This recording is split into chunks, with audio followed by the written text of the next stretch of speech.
ലോക്സഭാ തെരഞ്ഞെടുപ്പ് വാർത്തകളിലേക്കാണ് പോകുന്നത്. പരസ്യപ്രചാരണം അവസാനഘട്ടത്തിന്റെ പരസ്യപ്രചാരണം ഇന്ന് അവസാനിക്കും. പ്രധാനമന്ത്രി നരേന്ദ്രമോദി മത്സരിക്കുന്ന വാരാണസി അടക്കമുള്ള മണ്ഡലങ്ങളിലെ പരസ്യപ്രചാരണമാണ് ഇന്ന് അവസാനിക്കുന്നത്. പരസ്യപ്രചാരണം അവസാനിച്ച ശേഷം പ്രധാനമന്ത്രി കന്യാകുമാരിയിലെ വിവേകാനന്ദ പാറയിൽ ധ്യാനമിരിക്കും. വിവരങ്ങൾ നൽകാനായി ഡൽഹിയിൽ നിന്നും ഗൗതം അനന്തനാരായണൻ ചേരുന്നുണ്ട്. ഗൗതം, ഒരു നീണ്ട തെരഞ്ഞെടുപ്പ് ഘട്ടം എന്ന് തന്നെ ഈ ലോക്സഭാ തെരഞ്ഞെടുപ്പിനെ നമുക്ക് പറയേണ്ടിയിരിക്കുന്നു. 7 ഘട്ടമായിട്ട് നടക്കുന്നു. ഇത് ഏറ്റവും അവസാനത്തെ ഘട്ടം ശനിയാഴ്ച നടക്കാൻ പോകുന്നു. ഇന്ന് പരസ്യ പ്രചാരണത്തിന് സമാപനം. ഇതിന് മുൻപോടിയായിട്ട് ഈ മുന്നണികളൊക്കെ തന്നെ വിപുലമായ പ്രവർത്തനങ്ങൾ, പരസ്യപ്രചാരണങ്ങൾ തന്നെയായിരുന്നു നടത്തിയിട്ടുണ്ടായിരുന്നതിൽ പ്രധാനമന്ത്രി തന്നെ ഒരുപടി മുന്നിൽ എന്ന് തന്നെ വീണ്ടും പറയേണ്ടിയിരിക്കുന്നു.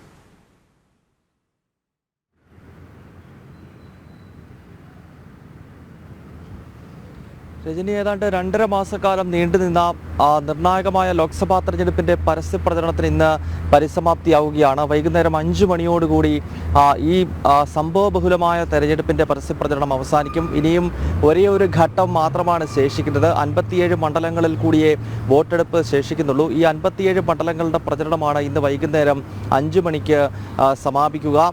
കഴിഞ്ഞ മാർച്ച് മാസത്തിലെ 2ാമത്തെ ആഴ്ചയിലാണ് കേന്ദ്ര തെരഞ്ഞെടുപ്പ് കമ്മീഷൻ ലോക്സഭാ തെരഞ്ഞെടുപ്പിന്റെ തീയതി പ്രഖ്യാപിച്ചത്. അതിനുശേഷം 7 ഘട്ടമായാണ് ഈ വിശാലമായ രാജ്യത്ത് അതിൻ്റെ നേതൃത്വത്തെ തെരഞ്ഞെടുക്കുവാനുള്ള സംഭവബഹുലമായ തെരഞ്ഞെടുപ്പ് നടന്നു വന്നത്. എന്തായാലും അതിശക്തമായ ചൂടും അതോടൊപ്പം തന്നെ മഴയും ഒക്കെ അടങ്ങുന്ന വിവിധ കാലാവസ്ഥകൾ, തീർത്തും പ്രതികൂലമായ കാലാവസ്ഥകൾ രാജ്യത്തിൻ്റെ വിവിധ സംസ്ഥാനങ്ങളിൽ ഉണ്ടായിട്ടും അതിനെയെല്ലാം അവഗണിച്ചുകൊണ്ട് തന്നെ വലിയ തോതിലുള്ള ജനക്കൂട്ടം, പ്രത്യേകിച്ച് സ്ത്രീകൾ അടങ്ങുന്ന ജനക്കൂട്ടം ഈ തവണയും ജനാധിപത്യത്തിൻ്റെ ആ മഹത്തായ ഉത്സവം അതിനെ വിജയിപ്പിക്കുക അല്ലെങ്കിൽ ആഘോഷിക്കുക എന്ന ലക്ഷ്യത്തോടു കൂടി പോളിംഗ് ബൂത്തിലേക്ക് എത്തുന്ന കാഴ്ച നമ്മൾ കണ്ടു. അങ്ങ് കശ്മീർ മുതൽ കേരളം വരെയുള്ള സംസ്ഥാനങ്ങളിലെല്ലാം വോട്ടർമാർ ഈ തവണയും ജനാധിപത്യത്തിൻ്റെ ഉത്സവം അതിൻ്റെ എല്ലാ അർത്ഥത്തിലും എല്ലാ വികാരവും ഉൾക്കൊണ്ട് തന്നെ ആഘോഷിക്കുന്ന ഒരു കാഴ്ചയാണ് നമ്മൾ കണ്ടത്. വലിയ തോതിലുള്ള പ്രത്യാരോപണങ്ങൾ നിറഞ്ഞു നിന്ന ഒരു തെരഞ്ഞെടുപ്പ് കാലം കൂടിയാണ് കടന്നുപോയത്. പ്രത്യേകിച്ച് ഒരു ഭാഗത്ത് BJP തുടർഭരണം ഉറപ്പിച്ചുകൊണ്ടുള്ള വലിയ തോതിലുള്ള പ്രഖ്യാപനങ്ങളും നീക്കങ്ങളും നടത്തി. തെരഞ്ഞെടുപ്പിന് മുൻപ് തന്നെ പ്രധാനമന്ത്രി നരേന്ദ്രമോദി ഇത്തവണ 400 കടക്കുമെന്നും BJP ഒറ്റയ്ക്ക് ഒരു വലിയ നമ്പറിലേക്ക് എത്തും എന്ന പ്രഖ്യാപനം നടത്തിക്കൊണ്ടാണ് അദ്ദേഹം തെരഞ്ഞെടുപ്പ് പ്രചരണ പരിപാടികൾക്ക് തുടക്കം കുറിച്ചത്. അതിനെ എതിർത്തുകൊണ്ട് കോൺഗ്രസ് നേതൃത്വം നൽകുന്ന ഇന്ത്യ മുന്നണിയുടെ നേതാക്കളും രംഗത്തെത്തി. പിന്നീട് പരസ്പരം വ്യക്തിപരമായ അധിക്ഷേപങ്ങളും വലിയ തോതിലുള്ള പ്രത്യാരോപണങ്ങളും ഒക്കെ നിറഞ്ഞു നിന്ന ഒരു തെരഞ്ഞെടുപ്പ് കാലഘട്ടം അത് കടന്നു പോവുകയാണ്. എന്തായാലും ഇന്ന് ഇപ്പോൾ തെരഞ്ഞെടുപ്പിന്റെ പരസ്യപ്രചരണം അവസാനിക്കുന്ന മണ്ഡലങ്ങൾ വളരെ ശ്രദ്ധേയമാണ്. വാരണാസിയിൽ പ്രധാനമന്ത്രി നരേന്ദ്രമോദി 3ാം അംഗത്തിന് ഇറങ്ങുകയാണ്. അതോടൊപ്പം തന്നെ ഉത്തർപ്രദേശ് മുഖ്യമന്ത്രി യോഗി ആദിത്യനാഥിന്റെ കേന്ദ്രമായ ഗോരഖ്പൂറും ഈ നേരത്തെ സൂചിപ്പിച്ച പ്രധാനമന്ത്രിയുടെ തട്ടകമായ വാരണാസിയും ഒക്കെ അടങ്ങുന്ന പൂർവാഞ്ചൽ ബെൽറ്റിലാണ് ഈ അവസാന ഫേസിൽ തെരഞ്ഞെടുപ്പ് നടക്കുന്നത്. ഒപ്പം പഞ്ചാബിൽ ആകെയുള്ള 13 ലോക്സഭാ മണ്ഡലങ്ങളിലും ഈ ലാസ്റ്റ് ഫേസിലാണ് തെരഞ്ഞെടുപ്പ് നടക്കുക.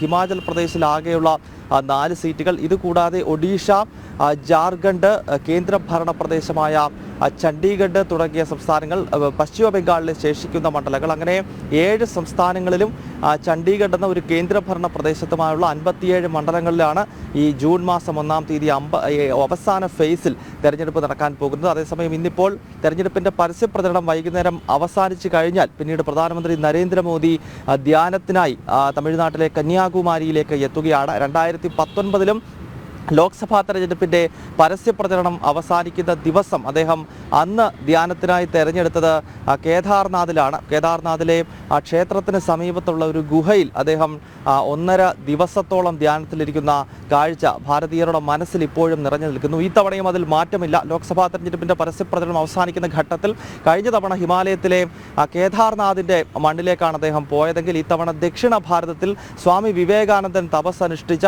ആ മഹത്തായ മണ്ണിലേക്ക് പ്രധാനമന്ത്രി നരേന്ദ്രമോദി എത്തുകയാണ്. അദ്ദേഹത്തിന്റെ ജീവിതയാത്രയിൽ കന്യാകുമാരിയുമായി അഭേദ്യമായ ബന്ധമുണ്ട്. 1991 നരേന്ദ്രമോദി എന്ന നേതാവിന്റെ രാഷ്ട്രീയ ജീവിതത്തിൽ ഏറെ വഴിത്തിരിവായി മാറിയ ഏകതാ യാത്രയ്ക്ക് തുടക്കം കുറിച്ചത് കന്യാകുമാരിയിൽ നിന്നാണ്. 1991 ഡിസംബർ മാസം 11-ാം തീയതി അന്ന് മുരളി മനോഹർ ജോഷിയുടെ നേതൃത്വത്തിൽ കന്യാകുമാരിയിൽ നിന്നാണ് ഏകതാ യാത്ര അങ്ങ് ജമ്മു കാശ്മീരിന്റെ മണ്ണിലേക്ക് യാത്ര നടത്തിയത്. ആ യാത്ര പിന്നീട് 1992 ജനുവരി മാസം 26-ാം തീയതി പുലർച്ചെ കശ്മീരിലെ ഇസ്ലാമിക ഭീകരവാദികളെ വെല്ലുവിളിച്ചുകൊണ്ട് ഭാരതത്തിന്റെ ത്രിവർണ്ണ പതാക അങ്ങ് ലാൽ ചൗക്കിന്റെ മണ്ണിൽ ഉയർത്തിയത് നരേന്ദ്രമോദിയും മുരളി മനോഹർ ജോഷി എന്ന അന്നത്തെ BJPയുടെ ദേശീയ അധ്യക്ഷനുമാണ്. ആ മഹത്തായ യാത്രയ്ക്ക് തുടക്കം കുറിച്ച കന്യാകുമാരിയിലേക്ക് സ്വാമി വിവേകാനന്ദൻ്റെ പാദങ്ങൾ പതിഞ്ഞ ആ മണ്ണിലേക്കാണ് ഭാരതത്തിൻ്റെ പ്രധാന സേവകൻ ഇന്ന് വൈകുന്നേരം ധ്യാനത്തിനായി എത്തുന്നത്. യെസ്, ഗൗതം, നമുക്ക് എടുത്തു പറയേണ്ട ഒരു കാര്യം, ഈ ലോക്സഭാ തെരഞ്ഞെടുപ്പിനെ BJP നേരിടുന്നത് എങ്ങനെയെന്ന് വെച്ചാൽ നേട്ടങ്ങൾ എണ്ണി പറഞ്ഞുകൊണ്ട് തന്നെയാണ്. ആ നേട്ടങ്ങൾ അവരുടെ പ്രകടന പത്രികയിൽ ഉണ്ടായിരുന്ന നേട്ടങ്ങൾ, പറഞ്ഞ കാര്യങ്ങളൊക്കെ തന്നെ നടപ്പിലാക്കുകയാണ് രാജ്യത്ത് ചെയ്തത്. ഒന്ന് തന്നെ അയോധ്യ രാമക്ഷേത്ര നിർമ്മാണം, ഒപ്പം വനിതാ സംവരണ ബിൽ, CAA നടപ്പിലാക്കിയത്. മറുവശത്ത് നോക്കിക്കഴിഞ്ഞാൽ ഇന്ത്യ മുന്നണി ഓരോ സംഭവങ്ങൾ എടുത്തു പറഞ്ഞ് BJP കൊണ്ടുവന്ന നേട്ടങ്ങളെയൊക്കെ തന്നെ തള്ളിപ്പറഞ്ഞുകൊണ്ട് നിൽക്കുന്ന ഒരു കാഴ്ചയാണ് ഈ ലോക്സഭാ തെരഞ്ഞെടുപ്പ് പ്രചാരണ വേളയിൽ ഒന്നടങ്കം നമ്മൾ കണ്ടത്.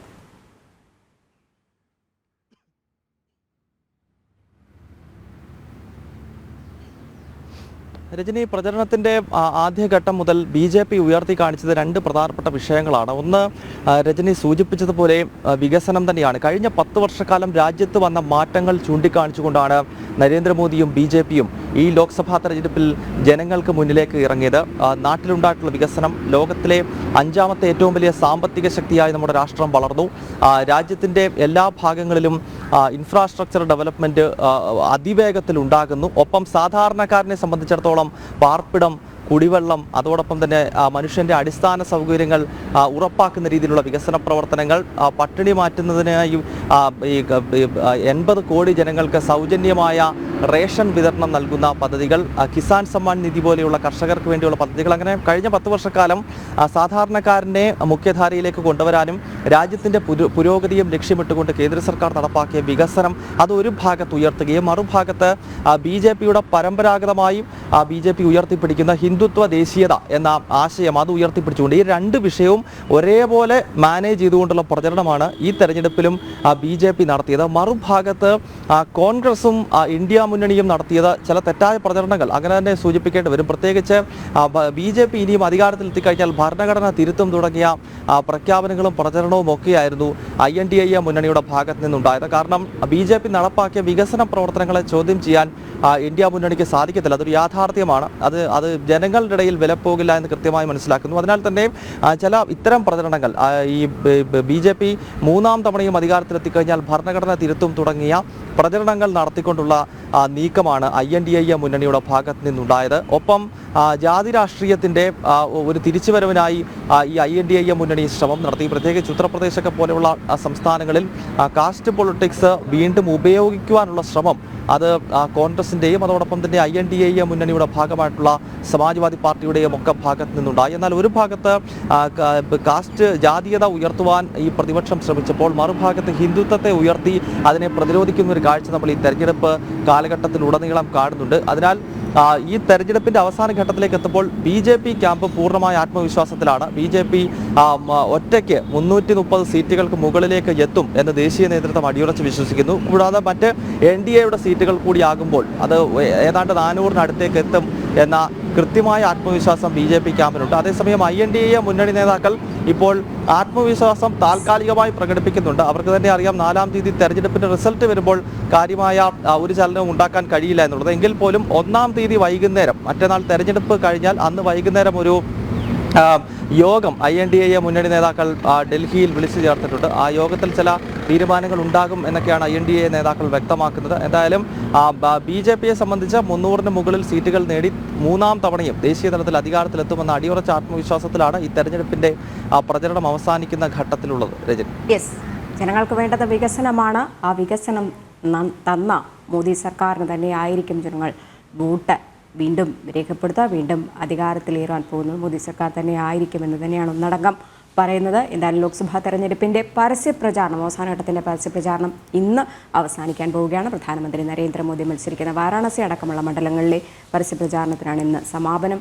ആകുന്നത്. ഇതിനുശേഷം പ്രധാനമന്ത്രി കന്യാകുമാരിയിലെ വിവേകാനന്ദ പാറയിൽ ധ്യാനമിരിക്കുവാൻ വേണ്ടി തിരിക്കും. ഗൗതം അനന്തനാരായണനാണ് വിശദാംശങ്ങൾ പങ്കുവച്ചത്.